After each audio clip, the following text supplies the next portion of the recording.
दिल की गहराइयों से एक सबक सीखा है, बिना माँ बाप के सारा जीवन फीका है। बिल्कुल सही बात है। जिसने भी बोला है, सारे जीवन का निचोड़ इन दो लाइनों में रख दिया है। माँ बाप हमारे लिए हमारे जीवन का सब कुछ होते हैं। गुड पेरेंटिंग के दूसरे पार्ट में आज हम चर्चा करेंगे टीनेजर्स ग्रुप कि हमारे जो बच्चे हैं उनके लिए हम किस तरीके से उनका पालन पोषण करें और एक अच्छे माँ बाप साबित हो सके। माँ बाप तो हमेशा ही अच्छे होते हैं, बस हमें ध्यान रखना है कि हम किस तरीके से उनके इस टीनेजर ग्रुप की जो समस्याएं हैं उनके लिए एक सहयोग बन के खड़े हो सके। ये जो उम्र होती है ये बहुत ही नाजुक दौर होता है जीवन का। इस समय हमारे जीवन में बच्चों के जो टीनेजर ग्रुप के बच्चे होते हैं वो अपने शारीरिक बदलाव के दौर से गुजर रहे होते हैं। उनमें बहुत सारे चेंजेज होते हैं, तो स्वाभाविक है कि उनके स्वभाव में भी हमें बहुत ज़्यादा परिवर्तन देखने के लिए प्रतीत होता है। ये इस नाजुक दौर में हम उनके लिए एक सीढ़ी बन जाएं, एक उनके लिए सहारा बन जाएं, तो वो आगे संभल जाते हैं। हमें बहुत ज़्यादा ध्यान देने की ज़रूरत है जब हमारा बच्चा टीनेजर ग्रुप में होता है, और उसके लिए हमें क्या करना चाहिए, किस तरीके से एक स्वस्थ माहौल प्रदान करना है। इन सब बातों पे ध्यान देना बहुत ज़्यादा ज़रूरी हो जाता है।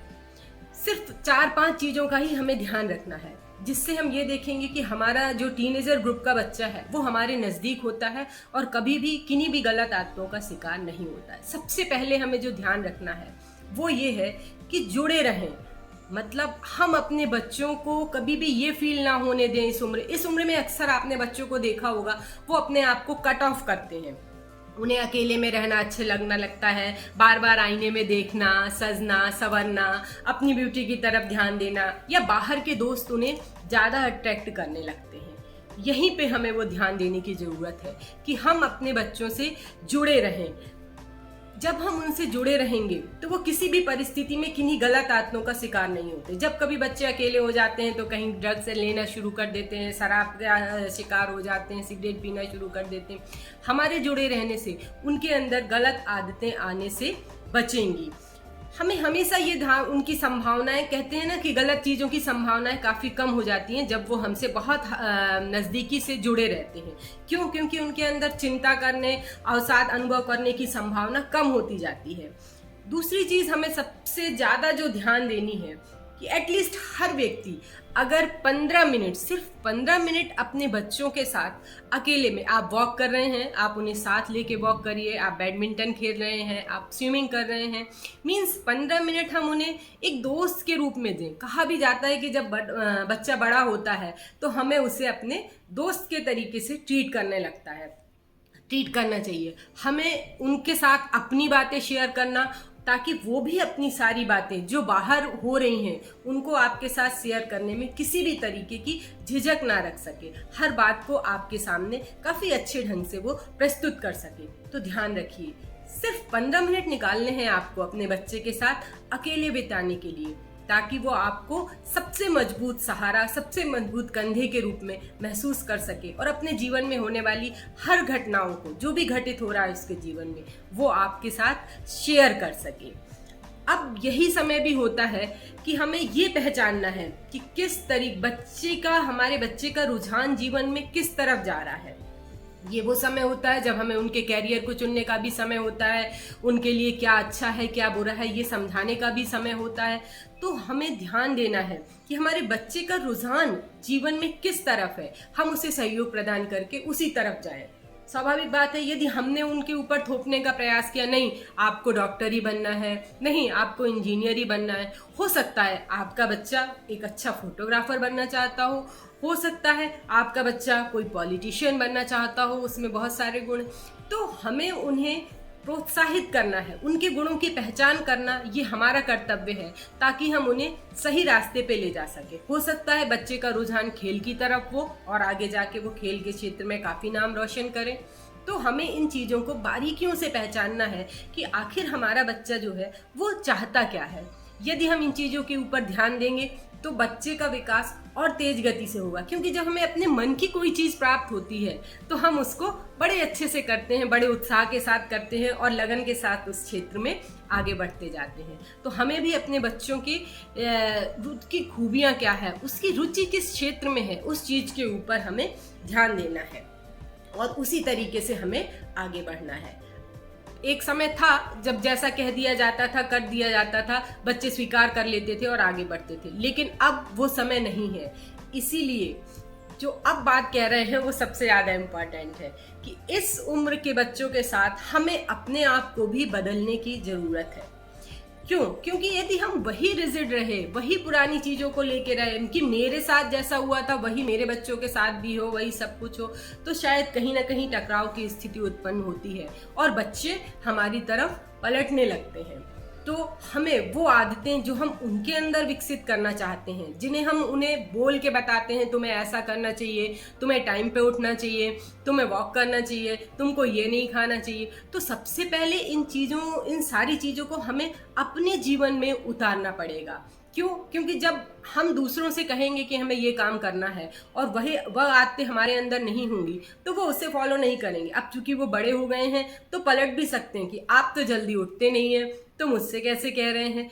तो ये जो है, ये बच्चों के साथ साथ हमें भी अपने अंदर बदलाव लाने का समय है, ताकि हम अपने बच्चों को एक सकारात्मक और अच्छा पारिवारिक माहौल दे सकें।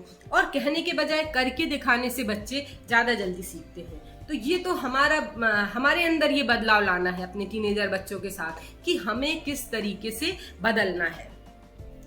दूसरी जो सबसे इम्पोर्टेंट चीज है कि उनके बॉडी में जो हार्मोनल चेंजेस आ रहे हैं, हमें उनको किस तरीके से समझाना है कि बेटा क्या हो रहा है आपके साथ में। क्योंकि ऐसी स्थिति में बच्चे चिड़चिड़े हो जाते हैं, ओवर रिएक्ट करने लगते हैं और उनके अंदर ये रहता है कि माँ बाप मुझे हर चीज में टोक क्यों रहे हैं। उन्हें स्वतंत्रता बड़ी प्रिय रहती है, उन्हें दोस्त बहुत अच्छे लगते हैं, उन्हें घूमना फिरना बहुत अच्छा लगता है, उन्हें ये लगता है कि ये जीवन जो है अब उनके लिए खुल गया और उन्हें सारा ही जीवन बड़ी स्वतंत्रता के साथ जीना है, बिल्कुल जीना है।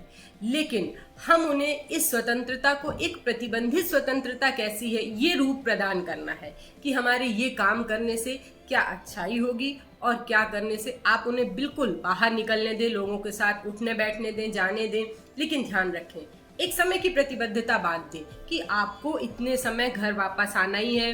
रात का खाना सबको टेबल पे बैठ के एक साथ खाना है और उस समय जब हम बैठें तब हम बिल्कुल भी किसी भी तरह सारे मोबाइल बंद कर दें। वहां बैठ के हमें 30 मिनट्स पूरे परिवार को एक साथ बिताना है और उनसे ये दिन भर का कि आज बच्चों ने क्या किया, आज मैंने क्या किया, इन चीजों की हम तरफ ध्यान देंगे तो स्वाभाविक है बच्चा क्या होगा, शेयरिंग होगा। अगर हम अपना डे रूटीन शेयर करते हैं तो वो भी हमारे साथ अपना डे रूटीन शेयर करेगा और हमें ये जानकारी जाने अनजाने ही प्राप्त हो जाएगी कि आज बच्चे ने सारा दिन क्या किया।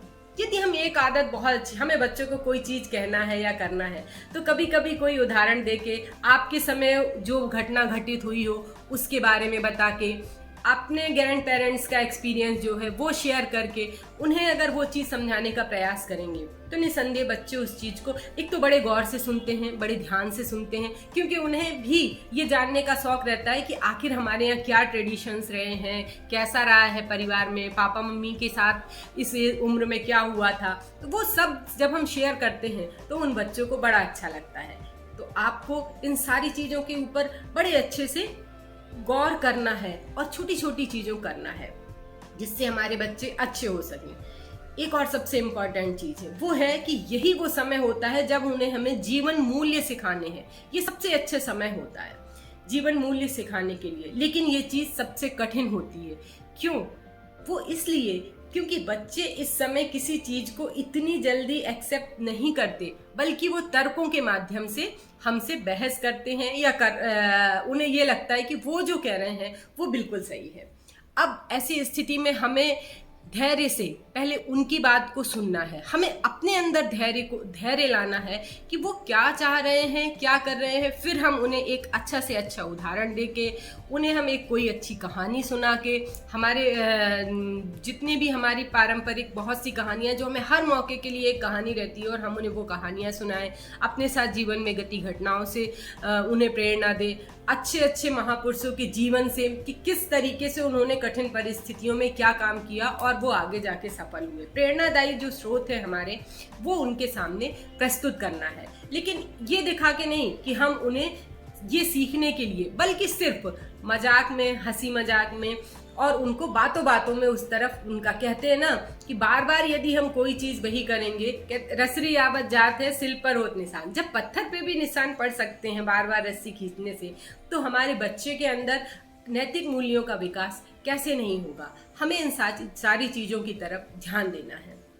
अब बच्चे ग्रोन अप हो रहे हैं तो स्वाभाविक है उनकी डिमांड भी ज्यादा हो जाएंगी, लेकिन हमें अपने पारिवारिक स्तर को देखते हुए हर चीज के साथ आगे बढ़ना है।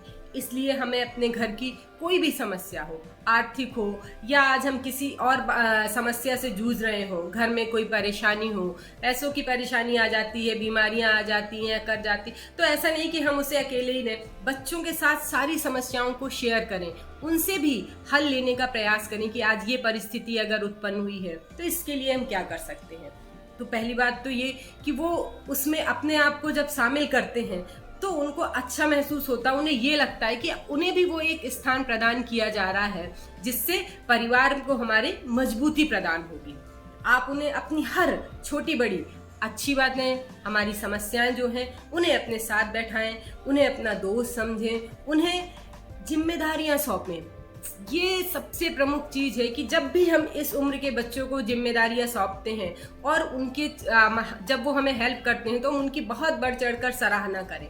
बच्चा दुगने उत्साह से, चौगुने उत्साह से अपने घर की समस्या को हल करने का प्रयास करता है। और यदि हमने छुपा ली और खुद खीज में आके बच्चों के ऊपर चिल्लाने लगे या करने लगे, परिणाम क्या निकलेगा कि बच्चे अपने आप को उस चीज से अलग कर लेंगे, उन्हें कभी पता ही नहीं रहेगा क्या परिस्थितियां हैं। उल्टे आपका जो ओवर रिएक्शन जो है वो बच्चों को परेशान करेगा और वो आपसे दूर होने लगेंगे। ये बहुत छोटी छोटी सी कुछ बातें हैं, इन्हें हम अपने जीवन के हिस्से में शामिल कर लें तो हम देखेंगे हमारे बच्चे इस जो उम्र के नाजुक दौर से गुजर रहे थे उनका ये दौर बड़ा ही सुखद हो जाएगा और हम सबको भी अपने घर में एक सुखद माहौल प्राप्त होगा। उम्मीद करते हैं ये सारी चीज़ों को हम एक कदम जिंदगी की ओर जो बढ़ रहे हैं उसमें शामिल करेंगे। और आपसे उम्मीद करते हैं यदि आप लोगों को ये अच्छा लग रहा है तो प्लीज़ हमारे डिस्क्रिप्शन लिंक को आप छुएं और हमसे जुड़ें। अगर आपको किसी भी तरीके की समस्याएं हैं बच्चों से संबंधित या टीनेजर्स ग्रुप के, तो निश्चित ही है हम उन्हें आपको काउंसलिंग के जरिए या जो भी हमारी मदद हो सकेगी आपकी उन समस्याओं को पूरा करने का अवश्य प्रयास करेंगे। फिर मिलते हैं एक नई सोच के साथ, एक कदम जिंदगी की ओर बेहतर बनाने के लिए। नमस्कार।